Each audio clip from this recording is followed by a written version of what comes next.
Fear marketing அப்படிங்கிற பேரை நீங்கள் கேள்விப்பட்டிருப்பீங்க. கேள்விப்படாட்டாலும் இந்த வீடியோ மூலமாக அது என்னன்னு சொல்லி தெரிஞ்சுக்கோங்க. உலகத்தில் பல நாடுகளில் இந்த வார்த்தையை உபயோகப்படுத்தி நிறைய ஆர்டிக்கிள் எழுதுகிறாங்க. இப்போ இதுக்கான அவேர்னஸ் வந்திருக்கு. மார்க்கெட்டிங்னா என்னன்னு சொல்லி முதல்ல பார்க்கலாம். அப்புறம் ஃபியர் மார்க்கெட்டிங்னா என்னன்னு பார்க்கலாம். அப்போ தான் உங்களுக்கு கொஞ்சம் தெளிவாக புரியும். ஒரு பொருளையோ ஒரு சேவையோ மக்கள்கிட்ட எடுத்து சொல்லி அதனோட பெனிஃபிட்லாம் சொல்லி அவங்கள வாங்க வைக்கிறது இல்லை உபயோகப்படுத்த வைக்கிறது தான் மார்க்கெட்டிங். ஃபியர் மார்க்கெட்டிங் அப்படின்னா அது கொஞ்சம் சைக்கலாஜிக்கலாக மூவ் பண்ணுறது. இப்போ லிஃப்ட்டில் போகிறீங்க, திடீர்னு பாதியில் லிஃப்ட் நின்றுச்சு, நீங்கள் மட்டும்தான் லிஃப்ட்டுக்குள்ளே இருக்கீங்க. லிஃப்ட்டுக்குள்ளே லைட்டும் எரியல, ஆஃப் ஆகிடுச்சு. அப்போ உங்களுக்கு ஒரு பயம் வரும். எப்படியாவது இதை விட்டு வெளியே வந்துடணும், சேஃபாக வெளியே வந்துடணும்னு சொல்லி பார்ப்பீங்க. அப்போ ஒருத்தர் வந்து ஒரு இன்ஸ்ட்ரக்ஷன் கொடுக்குறாரு.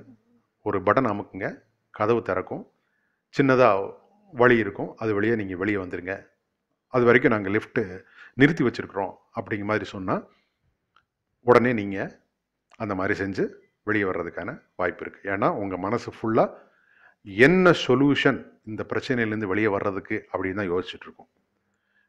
இதில் என்ன நடந்ததுன்னா, இதில் ரெண்டாக பிரிக்கலாம். முதல்ல உங்கள் மனசில் ஒரு பயம் வந்தது, அதுக்கப்புறம் அதுக்கான சொல்யூஷன் வந்தது. ஃபியர் மார்க்கெட்டிங்கில் என்ன பண்ணுறாங்கன்னா, கிட்டத்தட்ட இதே மாதிரி தான். லிஃப்ட்டு தானாக நிற்காம வேணும்னே லிஃப்ட் அந்த மாதிரி நிப்பாட்டுறது அப்படின்னு சொல்லி வச்சுக்கலாம். ஏன்னா முதல்ல பயத்தை உருவாக்கிட்டு அதுக்கப்புறம் ஒரு பொருளை மார்க்கெட் பண்ணுறாங்க. உங்களுக்கு இத்தனை வயசுக்கு மேலே ஆயிடுச்சா, இந்தியாவில் இல்லை உலகத்தில் அந்தந்த நாடுகளை பொறுத்து அந்த நாடு பேர் சொல்லி, இந்த நாட்டில் இத்தனை வயசுக்கு மேலே உள்ளவங்களுக்கு இந்த பாதிப்பு இருக்குது அப்படின்னு இந்த ரிப்போர்ட் சொல்லுது அப்படிம்பாங்க. அது எவ்வளவு பர்சன்டேஜ்னு சொல்ல மாட்டாங்க. ஒரு நாட்டில் 100 பேர் இருந்தாங்கன்னா அதில் 4% இல்லை 5% மக்கள் ஒரு குறிப்பிட்ட நோயால் பாதிக்கப்பட்டிருக்கலாம். ஆனால் அந்த பர்சன்டேஜை சொல்லாமல் உங்களுக்கு இந்த நோய் இருக்கா, நம்ம நாட்டில் இந்த மாதிரி இத்தனை வயசுக்கு மேலே உள்ளவங்களுக்கு இந்த நோய் பாதிப்பு வருது அப்படின்னு சொல்லிட்டு அதுக்கப்புறம் ஒரு மார்க்கெட் பண்ணுவாங்க ஒரு பொருளை பற்றி. இந்த பொருள் வந்து இந்த நோயை தீர்க்கக்கூடிய சக்தி உள்ள சில பொருட்கள் வந்து இதில் இருக்குது அப்படின்னு சொல்லி மார்க்கெட் பண்ணுவாங்க.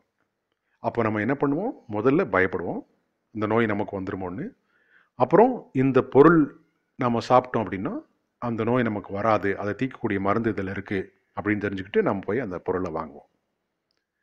இதுதான் ஃபியர் மார்க்கெட்டிங். இந்த ஃபியர் மார்க்கெட்டிங் உலகம் பூரா இருக்குது. இது மக்கள் வந்து ஒரு சின்ன அவேர்னஸ் கிரியேட் பண்ணிட்டாங்க அப்படின்னா இந்த ஃபியர் மார்க்கெட்டிங்லேருந்து வெளியே வந்துடலாம். முதல்ல பயப்படுறதை நிறுத்தணும். ஒரு செய்தி வந்தது அப்படின்னா அந்த செய்தியை நீங்கள் ஆராயணும். இது எந்த அளவுக்கு உண்மை, எவ்வளோ பர்சன்டேஜ் இருக்குது, எத்தனை வருஷமாக இருக்குது, ஏன் இந்த நோய் வருது அப்படின்னு. அதுக்கப்புறம் அந்த மார்க்கெட்டிங் பண்ணப்பட்ட பொருளை பற்றி ஆராயணும். இந்த பொருள் இந்த நோயை உண்மையிலேயே தீர்த்திருக்கா, அதுக்கான ட்ராக் ரெக்கார்டு ஏதாவது இருக்குதா அப்படின்னு ஆராய்ஞ்சிங்க அப்படின்னா அந்த ஃபியர் மார்க்கெட்டிங் டெக்னிக்கிலேருந்து நீங்கள் தப்பிச்சிடலாம். இப்போ நான் உங்களுக்கு ஒரு ஃபியர் மார்க்கெட்டிங் பண்ணுறேன். இதிலிருந்து நீங்கள் எப்படி தப்பிக்கிறது அப்படிங்கிறது நீங்களே பார்த்துக்கோங்க. இன்னும் ஒரு 20 வருஷம் கழிச்சு கேஸ் சிலிண்டர் விலை வந்து 5000 ரூபாய்க்கு வந்துடும். பெட்ரோல் பார்த்தீங்க அப்படின்னா 500 ரூபாய்க்கு வந்துடும் ஒரு லிட்டரு. நீங்கள் இப்போ என்ன சம்பளம் வாங்கிட்டு இருக்கீங்க, இந்த சம்பளத்தில் நீங்கள் எவ்வளவு சேமிக்கிறீங்க? நீங்கள் இப்படிலாம் சேமிக்காமல் இப்படியே ஓட்டிக்கிட்டு இருந்தீங்கன்னா பிற்காலத்தில் வயசான காலத்தில் நீங்கள் சாப்பிட்றதுக்கே கஷ்டமான நிலைமை வந்துடும். இதுக்கு நீங்கள் என்ன பிளான் வச்சுருக்கீங்க? வாழ்க்கையில் கோடி கோடியாக சம்பாதிக்கணுமா? உங்களுக்கு எந்த பிரச்சனையும் வேண்டாமா? வயதான காலத்தில் உங்கள் பேங்க்கில் மாதம் லட்சக்கணக்கில் வட்டி வரணுமா? எக்ஸ்போர்ட் பிஸ்னஸ் பண்ணுங்கள். எக்ஸ்போர்ட் பிஸ்னஸுக்கு நான் ட்ரைனிங் தரேன், என்கிட்ட வாங்க. இதுதான் ஃபியர் மார்க்கெட்டிங்.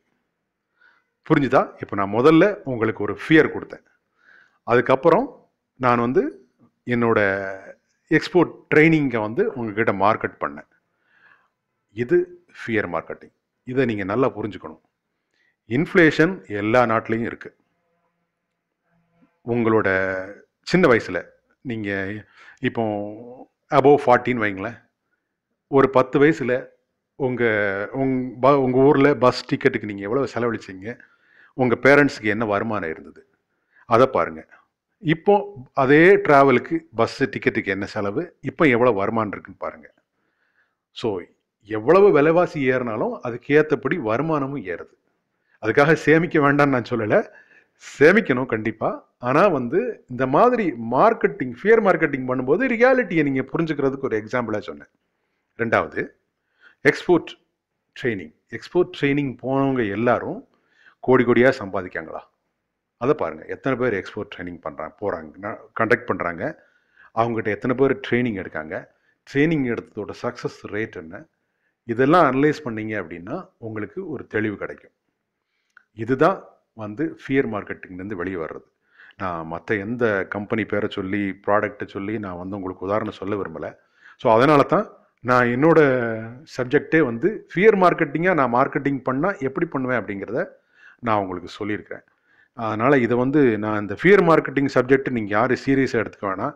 கோடி கோடியாக சம்பாதிக்கலாம், இவர் ட்ரைனிங் போனான்னு சொல்லி சீரியஸாக எடுத்துக்கொண்டா அது முழுக்க முழுக்க ஒரு உதாரணம், உங்களுக்கு ஃபியர் மார்க்கெட்டிங் பற்றி புரிய வைக்கிறதுக்காக நான் சொன்ன தகவல். தேங்க்யூ.